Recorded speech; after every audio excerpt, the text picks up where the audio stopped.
Uncle, আমি কি তোমার এখানে কাজ করতে পারি? বেটা, আমার এখানে তো কাজের লোকের দরকার আছে, কিন্তু এই কাজগুলো অনেক কঠিন, তুমি করতে পারবে না। আঙ্কেল, আমাকে তো এই কাজটা করতেই হবে। ঠিক আছে, যাও তাহলে কাজে লেগে পড়ো। তারপর ওই ছোট ছেলেটি সেখানে রাজমিস্ত্রিদের সাথে অনেক কষ্ট করে কাজ করতে থাকে। আঙ্কেল, আমি আপনার সব কাজ করে ফেলেছি। আরে বেটা, তুমি তো অনেক পরিশ্রমী, এই নাও তোমার আজকের টাকা। শুক্রিয়া আঙ্কেল। আরে দেখ দেখ, এই লোকটা এখানে মদ খেয়ে শুয়ে আছে। হা হা হা হা হা। এই বাচ্চারা, যাও ভাগো এখান থেকে।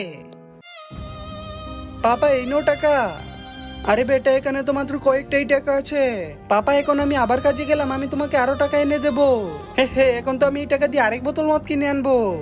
আঙ্কেল, আমি কি আপনার এখানে কোনো কাজ করতে পারি? আরে বেটা, তুই এখানে কি করতাছস? আঙ্কেল, আমি এখানে কাজ খুঁজতে এসেছি।